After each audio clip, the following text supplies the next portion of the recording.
Hello guys, welcome to the WTS channel. आज हम आपको मूवी एक्सप्लेन करेंगे गर्ल इन द बॉक्स। ये कॉलिन नाम की लड़की की सच्ची कहानी है जिसे 7 साल तक बॉक्स में बंद करके रखा गया था। कहानी की शुरुआत में हमें एक कपल को दिखाया जाता है जिसका नाम कैमरॉन और जेनिस है। ये कपल दोनों के दोनों एक सुनसान जगह पर एक डेड बॉडी को दफना रहे होते हैं। फिर ये दिखाया जाता है कि ये दोनों कपल एक दिन एक हाईवे से जा रहे होते हैं। तभी ये देखते हैं कि एक कॉलिन नाम की लड़की इनसे लिफ्ट मांगती है। ये कॉलिन को लिफ्ट दे देते हैं। फिर देखते ही देखते उसे एक सुनसान जगह पर ले जाते हैं जहाँ पर ये कॉलिन के सर को एक लकड़ी के बॉक्स के अंदर बंद करके अपनी गाड़ी में बिठाते हैं। ये कॉलिन को अपने घर ले जाते हैं। फिर कॉलिन को नीचे बेसमेंट में ले जाया जाता है और उसके बाद कॉलिन को बांधकर कैमरॉन बहुत बुरी तरीके से मारता है। कॉलिन को कुछ भी पता नहीं होता कि उसके साथ ऐसा क्यों हो रहा है। दरअसल ये एक साइको है जो पहले भी एक लड़की के साथ ऐसा ही कर चुका था और अब वो कॉलिन के साथ भी ऐसे ही कर रहा है।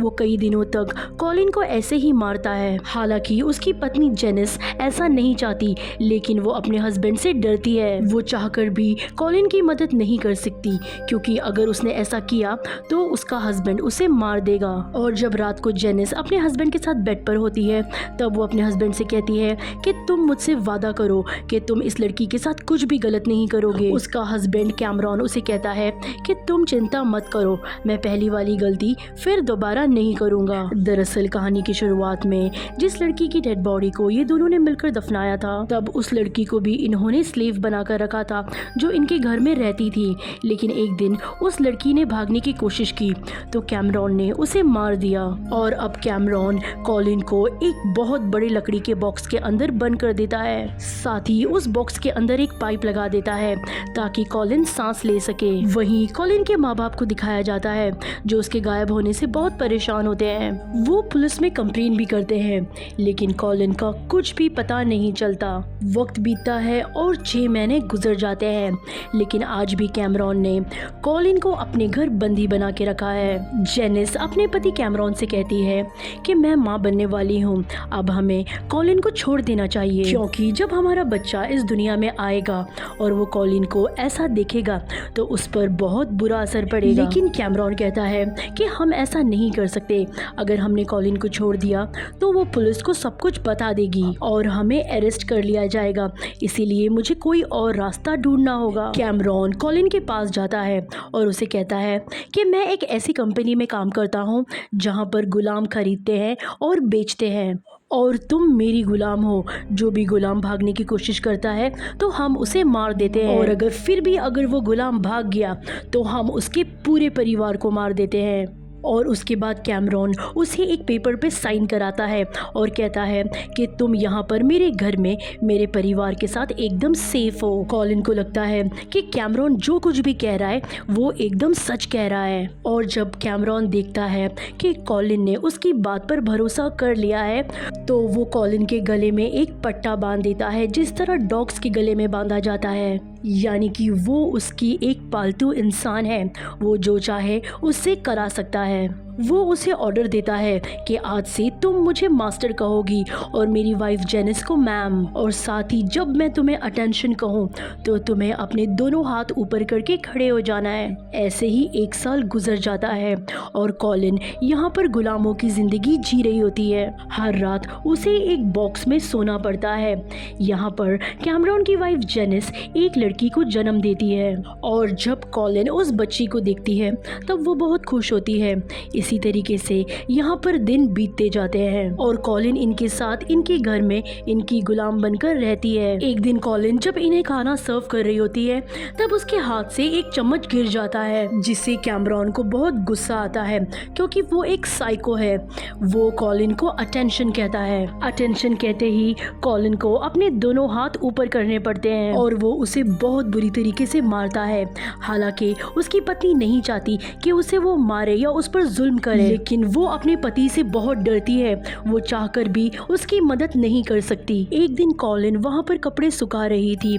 तब कैमरून उसे कहता है कि एक गुलाम लड़की ने यहाँ से भागने की कोशिश की। वो भागकर पुलिस के पास चली गई, लेकिन पुलिस वाले भी हमारे लिए काम करते हैं। उस लड़की को वापस पकड़कर यहाँ पर ही ले आया गया और बहुत बेरहमी से मार दिया गया।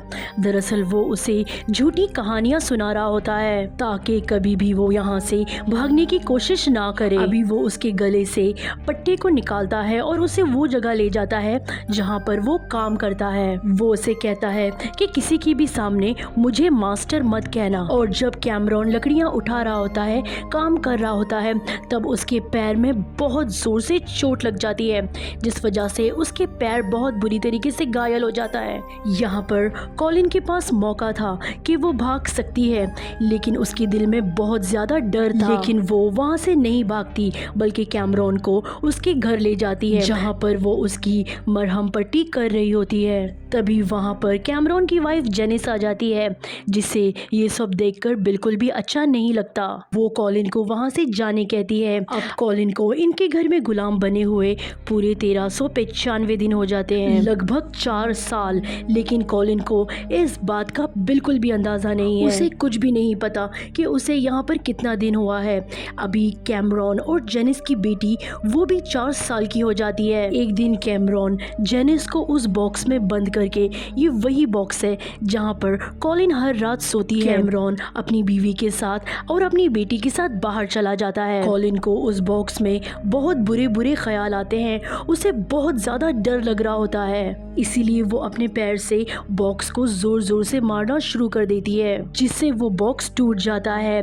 फिर जब कॉलिन अपने घर पर वापस आता है, तब वो देखता है कि बॉक्स टूटा हुआ है और उसके अंदर कोई भी नहीं है। वो घर में चारों तरफ दिखता है, लेकिन उसे कॉलिन कहीं पर भी नहीं मिलती। और जब वो बाथरूम में जाता है, तब वो देखता है कि कॉलिन वहाँ पर डरी हुई बैठी हुई है। वो कैमरॉन को बताती है कि उसे बॉक्स के अंदर बहुत ज्यादा डर लग रहा था। कैमरॉन को अभी समझ आ जाता है कि कॉलिन अब कुछ भी हो उन्हें छोड़कर कभी नहीं जाएगी। अब वो जिंदगी भर के लिए उनकी गुलाम बन चुकी है। और अब और 3 साल बीत चुके होते हैं, यानी कि कॉलिन को यहाँ पर 7 साल हो चुके हैं। कॉलिन ने कैमरॉन को एक बार कहा था कि वो उसके घर जाना चाहती है। तब कैमरॉन कॉलिन से कहता है कि जिस कंपनी के लिए मैं काम करता हूँ, जो गुलाम बनाती है, उस कंपनी ने तुम्हें घर जाने की इजाज़त दे दी है, लेकिन घर जाने से पहले तुम्हें एक इम्तिहान देना होगा। वो उसे एक गन देता है जो वो उसके मुंह के अंदर रखता है और कहता है कि इसे तुम अपने हाथ से शूट करो। कॉलिन गन का ट्रिगर दबा देती है, लेकिन उसके अंदर गोली नहीं होती। और तब कैमरॉन समझ जाता है कि वो किसी को भी उसके बारे में नहीं बताएगी, इसलिए वो खुद कॉलिन को उसके घर पर ले जाता है, जहाँ पर वो सबको बताता है कि वो कॉलिन का बॉयफ्रेंड है। हालांकि अंदर से कॉलिन बिल्कुल टूटी हुई है, बिल्कुल डरी हुई है, लेकिन अपने परिवार वालों के सामने वो ऐसा शो करती है जैसे कि वो बहुत खुश है। कॉलिन का परिवार उसे कहता है कि तुम 7 साल के बाद घर आई हो। तभी ये जानकर कॉलिन एकदम हैरान हो जाती है, क्योंकि उसे पता ही नहीं था कि उसके घर पर गुलाम बने हुए उसे 7 साल हो चुके थे। लेकिन कॉलिन की बहन को कहीं ना कहीं शक होता है कि कॉलिन कोई ना कोई परेशानी में है, इसीलिए वो उसे अकेले में पूछती है कि मुझे बताओ, अगर तुम्हें कोई भी परेशानी है मैं तुम्हारी मदद करूंगी। और कॉलिन को ऐसा लगता है कि उसे अपनी बहन को सब सच सच बता देना चाहिए। और जैसे ही वो बोलने वाली होती है, तभी वहाँ पर कैमरॉन आ जाता है और वो कॉलिन को वापस अपने घर ले आता है। कैमरॉन की वाइफ जेनिस भी अभी अपने हस्बैंड से बहुत ज़्यादा परेशान हो चुकी है और एक दिन वो फैसला करती है कि वो कैमरॉन को छोड़ देगी, इसीलिए वो अपनी बेटी को लेके यहाँ से निकल जाती है। जिसके बाद कैमरॉन को बहुत ज़्यादा दुख होता है। हालांकि कॉलिन उसके पास आती है और उसे कहती है कि मैं तुम्हारा साथ दूंगी, लेकिन कैमरॉन को उसका साथ नहीं चाहिए, उसे अपनी पत्नी चाहिए। इसीलिए वो उसे कहता है कि तुम यहाँ से चली जाओ, और एक बार फिर से वो उसे उसी बॉक्स के अंदर बंद कर देता है। वही वहाँ पर कैमरॉन की पत्नी को दिखाया जाता है। जेनिस चर्च में जाती है। उसे अपनी गलती का बहुत ही पछतावा हो रहा होता है। उसे एहसास हो चुका था कि उसने कॉलिन के साथ जो कुछ भी किया वो इस दुनिया का सबसे बड़ा पाप है और अब वो अपने गुनाहों का प्रायश्चित करना चाहती है। इसीलिए वो एक बार फिर से कैमरॉन यानी अपने घर वापस जाती है और कॉलिन को वहां से आज़ाद करके अपने साथ ले जाती है। वो कॉलिन को बताती है कि आज तक कैमरॉन ने तुमसे जो कुछ भी कहा है वो सब झूठ है। तुमसे पहले भी हमने एक लड़की को किडनैप किया था और वो लड़की बहुत ज़्यादा शोर मचा रही थी, इसीलिए कैमरॉन ने उसे मार दिया और मैं नहीं चाहती कि तुम्हारे साथ भी वही हो। इसीलिए जेनिस उसे एक बस स्टॉप पर छोड़ देती है और उसे कहती है कि तुम अपने घर चली जाओ। लेकिन कॉलिन अब भी अपने घर जाने से डर रही होती है। कॉलिन कह रही होती है कि अगर कंपनी को मालूम पड़ गया तो वो मुझे और मेरे परिवार को मार देंगे। तब जेनिस कॉलिन को कहती है कि ऐसी कोई भी कंपनी नहीं है जो गुलाम बनाती है। ये सुनकर कॉलिन के अंदर उसका कॉन्फिडेंस जाग जाता है और वो अपने घर के पास जाने वाली बस में बैठ जाती है। कॉलिन अपने घर वापस आ जाती है और आज उसे 2640 दिन हो चुके हैं। वो आज पहली बार आज़ादी की सांस ले रही है। कॉलिन अपने परिवार वालों से मिलकर बहुत खुश होती है। उसकी आंखों में आंसू होते हैं।